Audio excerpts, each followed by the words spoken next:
Bonjour à tous. Voici des explications sur la séance 2 d'Antigone, la peur de souffrir. L'extrait va de « Il est plus fort que nous » à « Va te recoucher Ismène ».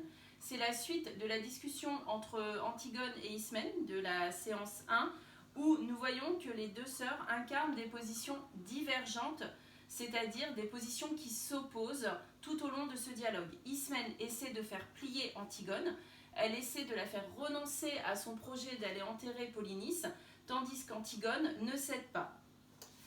Je vous ai demandé d'étudier l'emploi des pronoms et des déterminants dans les deux premières répliques d'Ismène, afin que vous voyez que les « il » est le roi, il est plus fort que nous, ils pensent tous comme lui dans la ville, se répètent face à un seul nous Antigone, des milliers autour de nous, qui montre que les deux sœurs sont isolées face à toute la cité de Thèbes qui les détestera si l'une d'entre elles, ou les deux, enterre Polynice. Ismène, pour la population de Thèbes, ressent de la haine, du dégoût, du rejet. C'est ce que je vous ai demandé de trouver en relevant le champ lexical de l'animalité. Donc, ils nous cracheront à la figure la charrette, leur odeur, leur regard de bœuf. Ismène, dans cette longue réplique, emploie le futur de l'indicatif.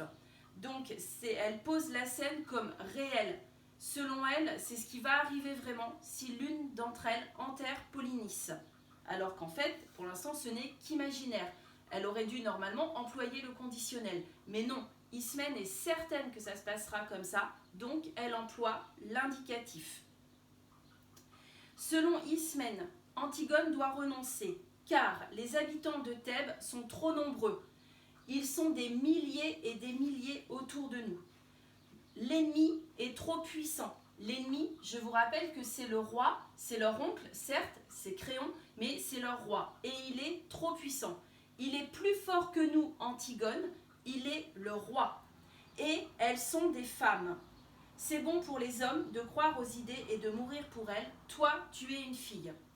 Selon Ismène, le rôle des femmes, c'est simplement d'épouser un homme et d'être heureuse dans sa vie de couple et sa famille. C'est ce à quoi elle aspire au début de la pièce. Antigone a une réplique importante au vers 17. Antigone, comme tu as bien tout pensé. Cette réplique a un double sens, c'est-à-dire que d'un côté, Ismène a tout prévu. Elle sait comment ça se passera si l'une d'entre elles va enterrer Polynice. Mais Antigone, sa réplique est ironique. Lorsqu'elle lui dit « tu as bien tout pensé », elle lui dit « tu as mal pensé ». Antigone, en fait, elle pense qu'il se passera le contraire. Je vous rappelle la définition de l'ironie, dire le contraire de ce que l'on pense. Antigone n'adhère pas du tout à la vision des femmes que lui propose sa sœur. Toi, tu es une fille, et justement, au vers 39, Antigone, les dents serrées, la didascalie est importante, une fille, oui, ai-je assez pleuré d'être une fille.